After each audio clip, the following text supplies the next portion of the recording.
성도 여러분, 한 주간 평안하셨습니까? 삶의 순례를 마치고 우리 하나님 아버지의 집, 하나님의 품에 나오신 우리 성도님들을 환영합니다. 우리 옆에 분에게 한번 이렇게 인사하겠습니다. 당신은 하나님의 사람입니다.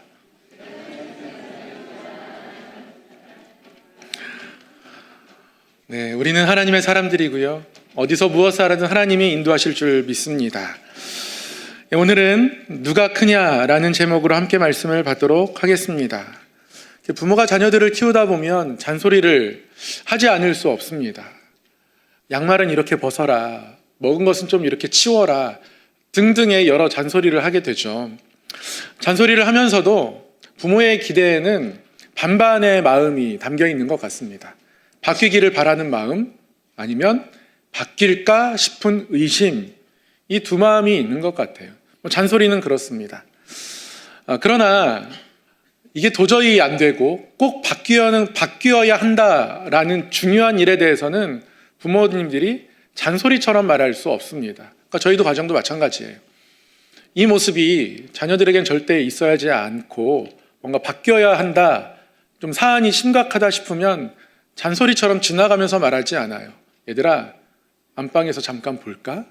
안방으로 호출을 합니다. 그러면 아이들의 표정이 벌써 굳어져요. 뭔가 심각한 거구나. 그러다가요, 얼마 전에는 제가 적지 않은 당황을 겪었습니다. 주로 안방으로 제가 호출하거든요. 얘들아, 안방에서 잠깐 볼까? 근데 저희 아이들이 저를 호출하는 겁니다. 아빠, 안방에서 잠깐 볼까? 할 얘기가 있다는 거예요. 야, 안방 호출이 이런 무게감이 있는 거구나 느껴보니까 다르더라고요. 오늘 본문이 그렇습니다. 무게감이 있습니다. 긴장감이 있습니다. 예수님께서 가버나움 한 집에서 제자들과의 아주 특별한 시간을 가지셨습니다. 예수님은 갈릴리를 지나고 계십니다. 이 갈릴리를 지나서 예루살렘으로 가고자 하세요. 사실 이 갈릴리는 예수님이 사역을 시작하신 곳이기도 하고 그 사역 속에서 많은 열매를 거둔 곳이기도 합니다. 예수님의 갈릴리 사역을 마태복음 4장 23절 24절은 이렇게 기록하고 있습니다. 예수께서 온 갈릴리에 두루 다니사 그들의 회당에서 가르치시며 천국 복음을 전파하시며 백성 중에 모든 병과 모든 약한 것을 고치시니 그의 소문이 온 수리아에 퍼진지라. 사람들이 모든 앓는 자, 곧 각종 병에 걸려서 고통당하는 자, 귀신 들린 자, 간질하는 자, 중풍병자들을 데려오니 그들을 고치시더라. 아멘. 이 갈릴리는요, 예수님과 제자들에게 그냥 갈릴리가 아닙니다. 갈릴리는 예수님의 사역의 주 무대였습니다. 많은 사람들을 가르치셨습니다. 많은 사람들을 고치셨어요.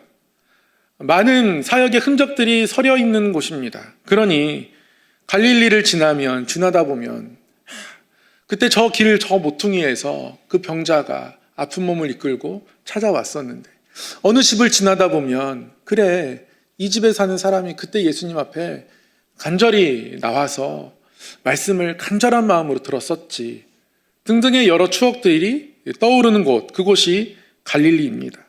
그때 그 바리새인 정말 까칠했었는데 예수님 정말 하늘의 지혜의 말씀으로 능력 있게 말씀을 선포하셨었지. 이런 여러 가지 생각들을 떠올리게 하는 곳이 갈릴리입니다. 사실 예수님이 갈릴리에 오신 이유는 갈릴리가 특별해서라기보다 갈릴리가 연약해서입니다. 갈릴리는 이방 지역과 접경하는 곳입니다. 그래서 갈릴리 사람들은 이방 사람들과 꽤나 많이 혼인했습니다. 그래서 예루살렘에 사는 사람들이나 유대 많은 사람들은 갈릴리를 이방의 갈릴리라고 불렀습니다. 갈릴리가 이방 땅이 아님에도 불구하고 이방과 같다는 것이죠. 그런 갈릴리에 예수님이 오신 것은 이방 땅처럼 소외되고 약해져 있는 그 땅, 거기서부터 하나님의 나라가 시작됨을 보이기 위함이었습니다. 예수님은 낮은 곳을 찾아오시는 거예요. 예수님 사역 시작하기 전부터 이미 예수님은 베들레헴 말구유에 오셨습니다. 낮은 곳으로 오셨다는 거죠. 그리고 거기서 사역을 시작하셨습니다. 그런데 제자들은 예수님의 마음과 조금 다른 마음을 품게 되었습니다. 이방의 갈릴리에서 어부로 또는 세리로 나름대로 소외된 계층 안에서 살아가다가 예수님이라는 큰 선생님을 만나고 함께 따르고 많은 무리들이 환호하는 것을 경험하면서 그들은 인생 역전을 꿈꾸게 되었습니다. 이 템포 이대로 만약에 예수님이 예루살렘에 가시면 정말 큰일이 일어나겠구나. 예루살렘에서도 이만큼의 호응이 있으면 그러면 예수님을 가장 가까이에서 따라다녔던 우리에게는 엄청난 호재가 있을 수 있겠구나. 나름대로의 핑크빛 미래를 꿈꾸는 겁니다. 예수님은 이 갈릴리를 지나서 예루살렘으로 가고자 하십니다. 그러나 예수님이 가고자 하는 예루살렘은 십자가가 있는 예루살렘입니다. 하지만 제자들은 인생 역전의 예루살렘을 꿈꾸고 있습니다. 그래서 이번 갈릴리 여정에서 예수님은 사람들을 만날 수 없습니다. 귀찮아서가 아니고요. 사람들이 싫어서가 아니고요. 이 제자들의 마음을 다잡아야 하기 때문에 그렇습니다. 제자들의 마음이 이 상태로 이대로 예루살렘으로 데려갈 수가 없는 겁니다. 그래서 30절 말씀에 보면 예수님은 갈릴리를 지나가고 계시지만 아무에게도 알리지 않으셨다 말씀합니다. 아무에게도 알리지 않으셨어요. 갈릴리에서 많은 사람들의 호응을 얻었던 그 기억들 다 묻어두고 지금 제자들의 마음을 다잡아야 합니다. 마치 부모가 자녀를 안방으로 불러들이듯 예수님은 이곳에서 제자들에게 오롯이 집중하려 하십니다. 그만큼 중요한 말씀을 하실 거란 말씀이고요. 그만큼 오늘의 말씀은 우리에게도 중요하다는 말씀이기도 합니다.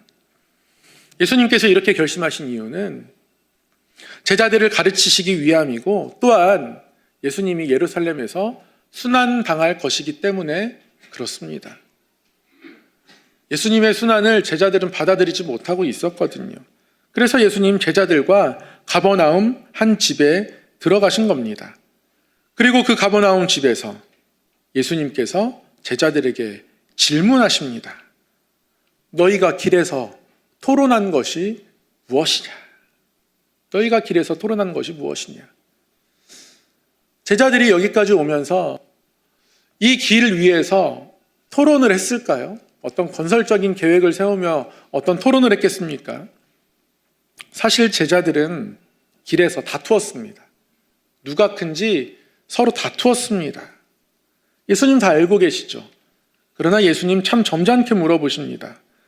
너희들 길에서 무엇 토론했느냐 물으십니다. 제자들이 대답할 수가 없죠. 잠잠합니다. 왜냐하면 제자들이 했던 이야기들은 어떤 건설적인 토론이 아니라 누가 크냐 다투는 것이었거든요. 갈릴리를 지날 때 그 마음이 더욱더 진해집니다. 이 갈릴리에서의 영광이 예루살렘에서도 똑같이 재현될 거라고 생각하기 때문에 그렇다면 예수님 그 왕의 보좌에 앉을 때에 우리는 누가 예수님 가장 그 옆에 자리에 앉게 될 것인가 너무 중요한 거예요. 제자들이 서로 계속 다툽니다. 그런 예수님이 제자들에게 너희들 무엇 토론했느냐 물으시니 아무도 대답할 수 없죠. 다투었기 때문에 그들의 입술이 아무도 열리지 않습니다. 잠잠합니다. 잠시의 침묵이 흐른 뒤 예수님께서 말씀하십니다. 12제자를 불러서 말씀하세요. 누구든지 첫째가 되고자 하면 뭇사람의 끝이 되며 뭇사람을 섬기는 자가 되어야 하리라. 이렇게 말씀하십니다. 첫째가 되고자 한다면 예수님이 두 가지를 말씀하세요. 뭇사람의 끝이 될 것이다. 너희들 첫째가 되고자 스스로 노력한다면 끝이 될 것이다. 그 마음 자체가 끝을 향하는 것이지 첫째가 되는 것이 아니다. 예수님 옆에 있는 것이 아니라 예수님으로부터 멀어지는 것이다. 예수님 분명하게 못 받고 계신 겁니다. 그리고 또 한 가지, 누구든지 첫째가 되고자 하면 반대로 뭇 사람을 섬기는 자가 되어야 한다. 모든 사람을 섬기는 자가 되어야 한다 이렇게 말씀합니다. 예수님께서 두 가지를 말씀하고 계십니다. 예수님 이 이야기 하시려고 갈릴리에서 다른 사람들을 하나도 안 만나시고 제자들과 오롯이 특별한 시간을 가지신 겁니다. 첫째가 되고자 하면 끝이 될 것이다. 예수님 옆에 있는 것이 아니다. 그리고 첫째가 되고자 하면 오히려 무사람을 섬기는 자가 되어야 한다 말씀하고 계신 거예요. 이 섬긴다는 것은 귀히 여긴다는 겁니다. 섬긴다는 것은 나를 하염없이 낮춘다라기보다 누군가를 귀하게 여긴다 이런 의미를 가지고 있습니다. 귀하게 여기면 섬김의 모습과 마음이 나타나게 되거든요.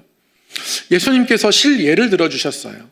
예수님이 바라는 섬김이 어떤 것인지 제자들이 깨닫게 하기 위해서, 우리가 또한 깨닫게 하기 위해서 그 가버나움 그 집에서 한 어린아이를 부르십니다.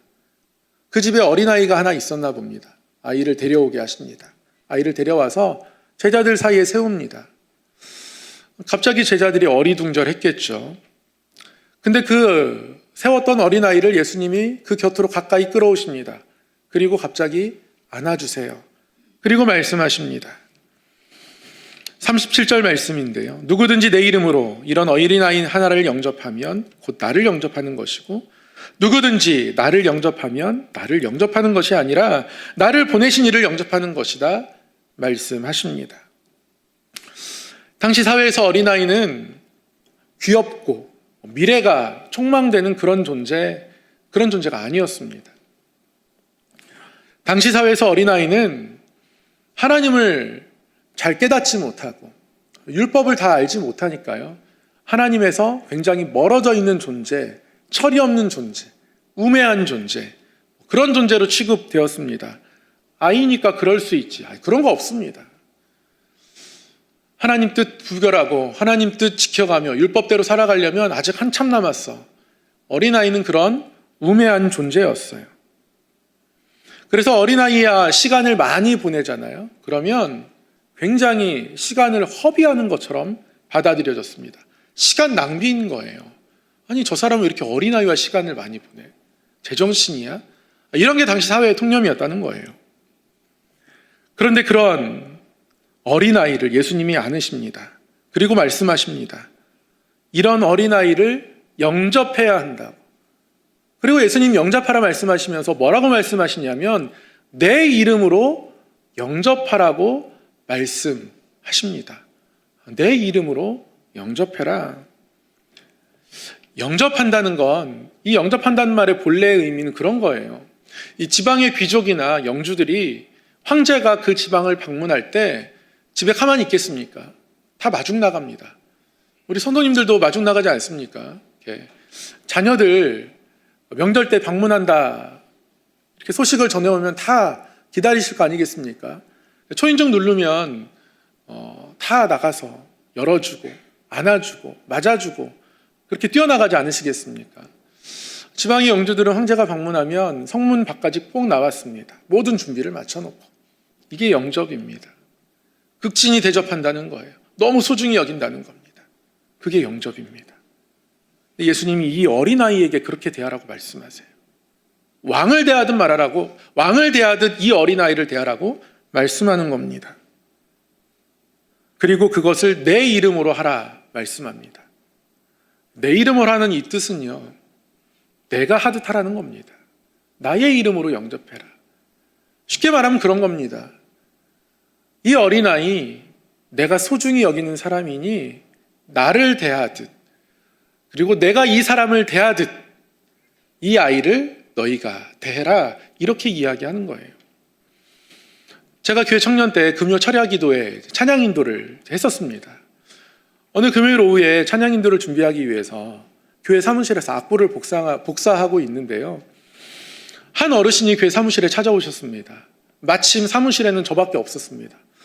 부목사님도 신방 가고 다른 일 보러 잠깐 나가셨고 사무실에 있는 직원분도 잠시 자리를 비우셨습니다. 저 혼자 있는 거예요.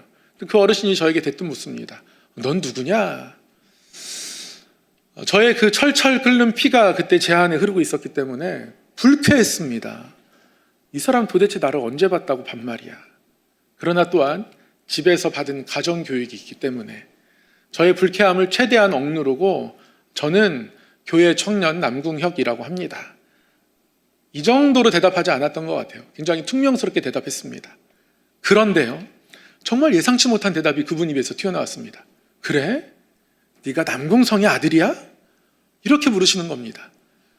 남궁성이 누구냐면요, 저희 아버지께서 성자를 쓰십니다. 저희 아버지 함자세요. 저희 아버지 지인인 거예요. 이전의 불쾌감이 자동 증발했습니다.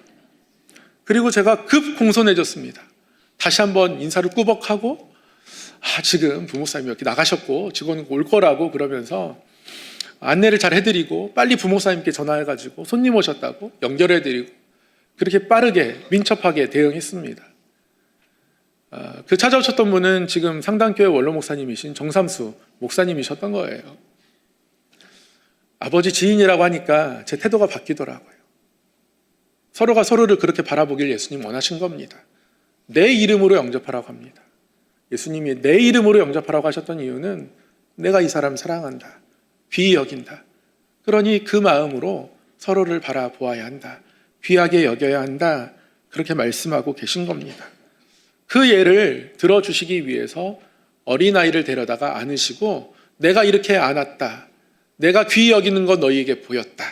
그러니 어떤 작은 자도 나의 마음이 이러할 것이니까 내가 이 아이를 지금 영접한 것처럼 너희들이 영접해야 한다.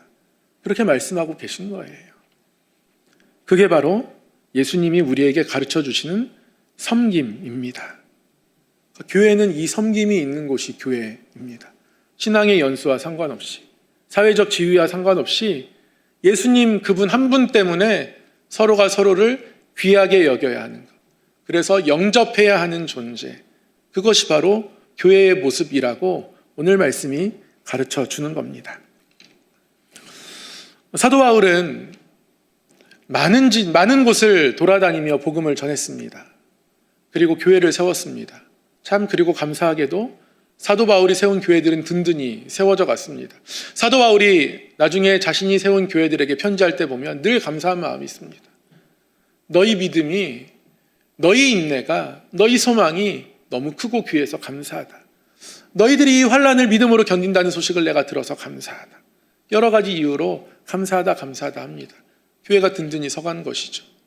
사도 바울은 어쩔 때는 한 달, 어쩔 때는 3개월, 어쩔 때는 1년 반, 에베소 같은 경우는 3년 머물면서 교회를 세워갔습니다. 든든히 교회가 세워졌습니다. 사도 바울이 사역하고 세운 교회들이 든든히 설 수 있었던 이유가 무엇일까요? 그 이유를 알게 된다면 우리 또한 그 이유를 우리의 모습으로 품어야 되지 않겠습니까? 물론 그 이유를 제가 면밀히 조사하진 않았지만 그러나 매우 중요한 것 하나는 직관적으로 알 수 있습니다. 사도 바울의 마음입니다. 사도 바울은 많은 곳을 돌아다니고 많은 교회를 세웠지만 한 번도 스스로를 크다 여기지 않았습니다. 에베소 교회에 편지할 때 사도 바울이 자기 자신에 대해서 갖고 있는 생각을 이렇게 표현합니다. 에베소 교회에 편지할 때면 사도 바울은 꽤나 나이가 들었을 때입니다. 사역의 거의 후반기란 얘기예요. 에베소서는 바울 후기 서신으로 분류가 되는 서신이거든요. 사도 바울은 이렇게 편지합니다. 3장 8절에 보면 모든 성도 중에 지극히 작은 자보다 더 작은 나에게 이 은혜를 주신 것은 측량할 수 없는 그리스도의 풍성함을 이방인에게 전하게 하시고, 모든 성도 중에 작은 자, 그보다 더 작은 자, 그런 나에게 이 은혜를 주셨다. 정말 질그릇 중에 가장 볼품없는 질그릇에 보배를 담아주셨다. 이게 사도 바울의 고백인 거예요. 고린도전서 15장에서 사도 바울의 이 마음이 더 뚜렷하게 나타납니다. 고린도전서 15장 9절 10절 말씀을 보면 사도 바울이 이렇게 고백하죠. 나는 사도 중에 가장 작은 자니라. 나는 하나님의 교회를 박해하였으므로 사도라 칭함받기를 감당하지 못할 자니라. 그러나 내가 나 된 것은 하나님의 은혜로 된 것이니 내게 주신 그의 은혜가 헛되지 아니하여 내가 모든 사도보다 더 많이 수고하였으나 내가 한 것이 아니요 오직 나와 함께 하신 하나님의 은혜로라. 사도 바울은 하나님의 교회를 박해했던 사람입니다. 그런 나에게 복음을 맡겨주신 것이 너무 큰 은혜였습니다. 사도라 칭함 받을 수 없는 사람인데 사도 되게 하시는 거예요.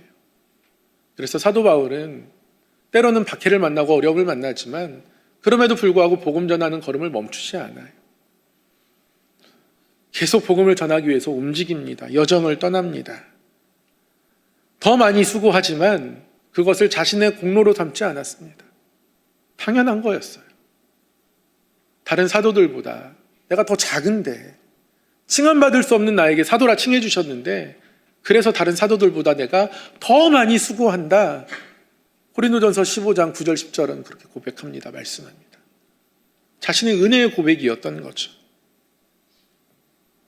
사도 바울의 마음 안에 그런 마음이 있었기 때문에 사도 바울에 의해서 세워진 교회들이 든든히 세워져 갈 수 있었던 겁니다. 사랑하는 성도 여러분, 교회는 그런 곳입니다.